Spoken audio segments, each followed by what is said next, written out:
નમસ્કાર વિદ્યાર્થી મિત્રો, ગુડ મોર્નિંગ. મજામાં? આપ સૌ મજામાં છો મિત્રો? જો મિત્રો, આ જિલ્લા શિક્ષણાધિકારીની કચેરી બનાસકાંઠા પ્રેરિત સફળતાના પંચામૃતમાં વર્ષ 2025-26 વિષય વિજ્ઞાન અને ટેકનોલોજી કોડ છે તેનો 011 મિત્રો. હું Shri K Chavda, MSc MEd, Shri DNJ Adarsh high school ડીસામાં સુપરવાઇઝર તરીકેનું દાયિત્વ નિભાવું છું. મિત્રો, આજે આપણે સરસ મજાની આકૃતિઓનો અભ્યાસ કરવાનો છે. જો મિત્રો, આકૃતિઓ કેટલી સુંદર છે જોઈ શકો છો. અને આ આકૃતિઓ કઈ રીતના સરળતાથી દોરી શકાય. જો મિત્રો, આ મનુષ્યનું મગજ છે અને એ આકૃતિ આપણે દોરવી છે મિત્રો. તો આ એક ટ્રેસિંગ આકૃતિ છે મિત્રો. આ પુસ્તકની આકૃતિ છે. જુદા જુદા સાહિત્યમાં મિત્રો આવી આકૃતિઓ આપેલી હોય છે. ગુજરાત રાજ્યના ગણિત અને વિજ્ઞાન વિષયના શિક્ષક મિત્રો દ્વારા પણ કેટલીક સુંદર હાથથી દોરેલી રંગીન આકૃતિઓ પણ હોય છે. જુદા જુદા સાહિત્ય જે આકૃતિઓ મૂકે છે એ પણ વિદ્યાર્થીઓને તો શીખવાની જ છે. અમે તો આપણે શા માટે શીખવા માટે પ્રયત્ન ના કરીએ મિત્રો? જો મિત્રો, મનુષ્યનું મગજ, તો આવી આકૃતિ આપણે સળંગ દોરવી હોય તો ખૂબ સરળતાથી આપણે દોરી શકતા નથી. એ માટે આપણે આકૃતિ દોરવાની શરૂઆત કઈ રીતના મિત્રો કરવી? તો જો મિત્રો, પહેલા એક આવો ભાગ દોર્યો નાનો, પછી આવો એક નાનો ભાગ દોર્યો અને આવા 3 ભાગ નાના દોર્યા. બીજા પાર્ટ્સમાં આવીએ, આ વચ્ચેનો જે ભાગ છે એમાં થોડો વધારો કરે. જુઓ તમે, 12 એક ડિઝાઇન આપણે મૂકી દીધી છે. સરસ મજાની દેખાય છે. આ ત્રીજા ભાગમાં આપણે પાછળનો ભાગ મૂક્યો છે. જો આ પાછળનો ભાગ મૂક્યો છે. જો મિત્રો, તો આ રીતના આપણે જુદા જુદા ભાગો મૂકતા હોઈએ છીએ. તો આ ત્રીજો ભાગ મૂક્યો છે. ત્યાર પછી આ ચોથો ભાગ મૂક્યો. તમે જુઓ, આગળના ભાગમાં ચોથો ભાગ ધીમે ધીમે મળ્યા. ત્યાર પછી બધા જ ભાગ ભેગા મળ્યા છે. અને આ રીતના મનુષ્યના મગજની ખૂબ સુંદર આકૃતિ તમે મિત્રો દોરી શકો છો. જો દોર્યા પછી આકૃતિ આવી થશે.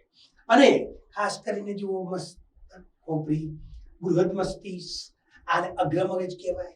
અહીંયા છે હાઇપોથેલેમસ, અહીંયા એની નીચે છે પિટ્યુટરી ગ્રંથિ છે, આ પશ્વ મગજ છે, આ પોન્સ કે સેતુ તરીકે ઓળખાય છે, આ લંબમજ્જા છે, આ અનુમસ્તિષ્ક છે, આ કરોડરજ્જુનો ભાગ છે મિત્રો. આ વચ્ચે છે મધ્ય મગજ છે. હવે તમને ખ્યાલ આવ્યો છે કે આપણે આ જે દોરી શું હતું તો મધ્ય મગજ હતું. આ દોરી શું હતું તો ખોપરી હતી. તો આ રીતના આગળ આપણે વધતા જઈએ. પછી આ પાછળ ભાગ દોરે. આપણે જુઓ તમે, આ પાછળવાળો ભાગ દોરે એ મધ્ય મગજને ઘેરાયેલો ભાગ છે. આ બૃહદ મસ્તિષ્કના ભાગો દર્શાવવા માટે આ બધું આપણે દર્શાવ્યું છે. તો આ રીતના તમે ખૂબ સરળતાથી પરીક્ષાલક્ષી તૈયારી કરવા માટે આકૃતિ તૈયાર કરી શકો છો મિત્રો. જો મિત્રો, બીજી આકૃતિ જોઈએ તો આ મનુષ્યનું ઉત્સર્જન તંત્ર છે.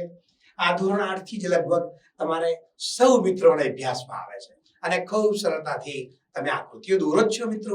પણ જુઓ, તો આ મનુષ્યનું ઉત્સર્જન તંત્ર છે. અને પહેલા એક સીધો ભાગ દોર્યો, સરસ મજા. બીજા ભાગમાં આપણે એને 3 ભાગ બતાવ્યા. પછી ધીમે ધીમે આ ભાગો બતાવે. જુઓ, પછી આ ચોથો ભાગ સરસ મજાનો કીડી સાથે દર્શાયો. પછી આ બીજો ભાગ દર્શાયો, નીચે થોડો લંબાયો. આ છઠ્ઠો ભાગ દર્શાયો છે. ત્યાર પછી એક સરસ મજાની આકૃતિ મિત્રો તૈયાર થાય છે. આ આકૃતિ શિક્ષક મિત્રો દ્વારા કેવી સરળતાથી રંગીન દોરી શકાય. જુઓ મિત્રો, આ જો આ મહાશિરા, મહાધમની, મૂત્રપિંડ ધમની, આ મૂત્રપિંડો 2 છે. આ મનુષ્યનું આખું આપણું ઉત્સર્જન તંત્ર છે. આ મૂત્રવાહિની છે, આપણું યુરેટર છે મિત્રો. આ મૂત્રાશય આપણું બ્લેડર છે. અને આ મૂત્ર માર્ગ છે મિત્રો. આ આકૃતિ ધીમે ધીમે કઈ રીતના દોરતા થવા એ શીખવા માટે આવી આકૃતિ આપણે તૈયાર કરી અને દોરી શકતા હોઈએ છીએ મિત્રો. જો મિત્રો, આ પુરુષનું પ્રજનન તંત્ર છે. સરસ મજાની આકૃતિ છે. જો આ ભાગ બતાડે છે સરસ મજાનો. તમે દેખી શકો છો, વૃષણકોથળી વાળો ભાગ છે. આ બીજો ભાગ એનો સરસ મજાનો થોડો આગળ વધાર્યો અંદર. જુઓ, આ શુક્રવાહિની આપણે દોરી. આ ત્રીજો ભાગ સરસ મજાનો આપણે દોર્યો. આ ચોથો ભાગ એને ધીમે ધીમે આગળ વધ્યા. આ પાંચમા ભાગમાં થોડા આગળ વધ્યા. છઠ્ઠા ભાગમાં આગળ વધ્યા. અને છેલ્લે એક સુંદર મજાની આપણી આકૃતિ તૈયાર થઈ છે મિત્રો. જુઓ મિત્રો, આ આપણી મૂત્રવાહિની કહેવામાં આવે છે. આ આપણો મૂત્રાશય છે. આ આપણી પ્રોસ્ટેટ ગ્રંથિ છે. આ આપણું શિશ્ન છે. આ આપણો મૂત્રમાર્ગ છે. આ શુક્રવાહિની છે, આ શુક્રપિંડ છે, અને આ આપણી વૃષણકોથળી છે. આવી સરસ મજાની આકૃતિ તમે આ ટ્રેસિંગ આકૃતિનો સહારો લઈ અને દોરી શકો છો મિત્રો. જો મિત્રો, હવે સરસ મજાનું સ્ત્રીનું પ્રજનન તંત્ર છે અથવા માદા પ્રજનન તંત્ર તરીકે પણ તમે કહી શકો છો મિત્રો. જો આ પહેલો ભાગ કેવો સરસ મજાનો દોર્યો છે, આ બીજો ભાગ કેવી રીતે સરસ મજાનો દોર્યો છે, આ ત્રીજો ભાગ કેવો સરસ મજાનો દોર્યો, આ ચોથો ભાગ, અને પછી સંપૂર્ણ આકૃતિ આપણે દોરી છે. આ સંપૂર્ણ આકૃતિ રંગીન પેનથી આપ કેવી સરળતાથી દોરી શકો છો. જો આ અંડવાહિની છે, આ ગર્ભાશયનો ઉપરી ભાગ છે, આ અંડપિંડ છે, આ ગ્રીવા છે, આ યોની માર્ગ છે, અને આ ગર્ભાશય છે, અને તેના વિવિધ ભાગો પણ અહીંયા દર્શાય જે તમારા પાઠ્યક્રમમાં મિત્રો નથી, પરંતુ તમે 11-12 સાયન્સમાં અભ્યાસ કરશો તો વિવિધ ભાગો તમારે જરૂરી છે. અત્યારે ભલે તમે તૈયાર ના કરો, પણ ભવિષ્ય માટે જાણકારી હોવી તો જરૂરી છે ને મિત્રો. સરસ આ રીતના આકૃતિ તૈયાર કરશો મિત્રો. જો મિત્રો, આ એક બીજી સરસ મજાની આકૃતિ દોરી છે જેને મનુષ્યનું પાચન તંત્ર છે, અને આ આકૃતિ મોટા ભાગે દર વર્ષે પરીક્ષામાં પૂછાતી હોય છે મિત્રો.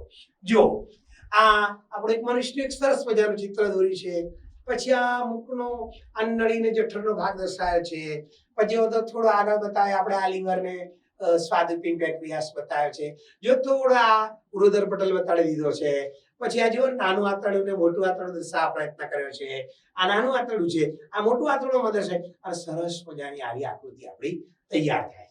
જો એ જ આકૃતિને આપણે રંગીન કઈ રીતના દોરી શકીએ, તો જો આ મુખ છે આપણું, આ અધોન ગ્રંથિ નીચે છે, અધોન જીવા ગ્રંથિ છે, ઉપકળ ગ્રંથિ છે, આ કંઠનળી છે, આ અન્નનળી છે, એની જોડે પાછળના ભાગમાં એક શ્વાસ નળી પણ આપણે દર્શાવી છે. યકૃત, પિત્તાશય, પિત્તનળી, આ નાનું આંતરડું, અધાંત્ર, મળદ્વાર, મળાશય, મોટું આંતરડું, સ્વાદુપિંડ, જઠર. આ સરસ મજાની આકૃતિ આપણે દોરી છે. આ કેટલાક ભાગો એમાં કદાચ તમારા પાઠ્યક્રમમાં ના હોય તો ડરવાની જરૂર નથી, ચિંતા કરવાની જરૂર નથી મિત્રો. એ ભાગ ભવિષ્યમાં તમારે આવવાના જ છે મિત્રો. જો મિત્રો, માનવ આંખ, એ સરસ મજાની આકૃતિ આ કેવી સરસ દોરી છે. આ થોડો લંબગોળ ભાગ કર્યો, ગોળ કર્યો છે, અને ડબલ ભાગ કરી નાખ્યા. આ ત્રીજામાં જો આપણે આમ દોરી નાખ્યો, પાછો ભાગ, ચોથા ભાગ તમે જો સરસ મજાનો, પાંચમા ભાગ દેખો, છઠ્ઠો ભાગ દેખો, અને પછી આ સમગ્ર આકૃતિ જો. આ માનવ આંખ છે. આ જો નેત્રમણી બતાડે છે, આ તલ રસ બતાડે છે, આ કીકી છે, આ કનિનિકાનો ભાગ છે, આ પારદર્શક પટલ છે, આ આજુબાજુ બ્લેક રંગના છે આપણા શિલીર સ્નાયુઓ જે આપણા લેન્સને જાડો પાતળો કરવાનું મિત્રો કામ કરે છે. આ શ્વેત પટલ છે, આ પિત્ત બિંદુ છે, અંગ બિંદુ છે, આ દ્રષ્ટિ જીવતા છે, આ આપણે પાછળ રહેલું નેત્ર પટલ છે, રેટિના છે, અને આ કાચ રસ છે. આ દ્રષ્ટિ મગજને આપણે સંદેશો પહોંચાડે છે. આ તો તમને ખબર જ છે, અને આકૃતિ તમને આવડશે. કદાચ મારા શીખવાડ્યા પછી તો તમને જરૂર આવડવાની જ છે મિત્રો. કેમ ના આવડે?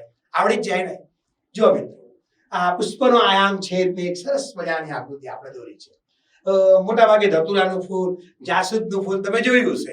બસ એને જોવાનું, અને પછી એને ઇમેજાઇન કરી અને સરસ મજાનું દોરવાનું છે. જો મિત્રો, આ પહેલા નંબરનો ભાગ દોર્યો, આ બીજા નંબરમાં જો ઉપર ભાગ બતાવ્યો, આ થોડા ભાગો એના બતાવ્યા, આ ચોથા નંબરનો, આ પાંચમા નંબરનો, છઠ્ઠા સરસ મજાની આકૃતિ આપણે દોરી છે. આ જ આકૃતિ મેં અહીંયા તમને બતાડી છે મિત્રો. હા, એમાં કેટલાક ભાગો વધારે હોઈ શકે છે. જો મિત્રો, આ પરાગાશય બતાવ્યું, પુંકેસર તંતુ બતાવ્યું, દલપત્ર બતાવ્યું, વ્રજપત્ર બતાવ્યું, અંડાશય બતાવ્યું, પરાગવાહિની બતાવી, અને પરાગાશય પણ અહીંયા મિત્રો બતાવ્યું છે. તો જો મિત્રો, સરસ મજાની આકૃતિ પરીક્ષામાં દોરજો. આકૃતિ તમારા પરીક્ષણ કાર્ય કરતા શિક્ષક મિત્રો જોશે ને, આકૃતિથી ખૂબ સારા માર્ક્સ આપશે મિત્રો. જો મિત્રો, હૃદયની આંતરિક રચનાની એક આકૃતિ બતાવી છે. એમાં ટ્રેસિંગ આકૃતિ મિત્રો નથી, પણ તમે જોઈ શકો છો કેવી આકૃતિ છે. બે આકૃતિ મેં બતાવી છે. બંને આકૃતિ આ બ્લેક એન્ડ વ્હાઇટ છે, આ થોડી રંગીન છે. એમાં તમારે યાદ રાખવાનું છે કે ઉપરલે જે બે ભાગ છે જમણો કહેવાય, નીચેનો ભાગ છે ડાબા છે. બરાબર છે? તો જમણા અને ડાબા ભાગમાંથી જમણા કર્ણક અને જમણું ક્ષેપક, ડાબા કર્ણક અને ડાબું ક્ષેપક. જમણું 3 શબ્દ તો ત્રિદલ વાલ્વ, ડાબું 2 શબ્દ તો દ્વિદલ વાલ્વ મિત્રો. આ રીતના સરસ મજાની, અને બંને હૃદયને અલગ પાડતો એક પડદો પણ મિત્રો છે. આ પણ હોવું જોઈએ. ધમની અને શિરા, અને ફુસફુસ ધમની અને ફુસફુસ શિરા, આનો તફાવત પણ મિત્રો આપણને ખબર હોવી જોઈએ. જો મિત્રો, અને એક છેલ્લી આકૃતિ સરસ મજાની છે જે 11 સાયન્સમાં તમારે આવવાની છે. ચેતાકોષની રચના છે, આમાં શિખાતંતુ છે, આ કોષ કેન્દ્ર છે, આ કોષકાય છે, આ અક્ષતંતુ છે અને આ ચેતાંગ મિત્રો છે. આટલા જ ભાગો આપણે ધોરણ 10 માં આવતા હોય. એ સિવાય તમે અગાઉ અભ્યાસ કરશો અને વધારે માહિતી જોઈતી હોય તો અગાઉની એક આકૃતિ આપણે જોઈ લઈએ. જો મિત્રો આ આકૃતિમાં ચેતાકોષકાય બતાવ્યો છે. જો આ બતાવ્યા ભાગ, આ બહુધ્રુવીય ચેતાકોષ બતાડ્યો છે અને એના વિવિધ પ્રકારના ભાગો અહીંયા મિત્રો આપણે બતાડેલા છે. અને આ ભાગો જાણવા તો ખૂબ જરૂરી છે.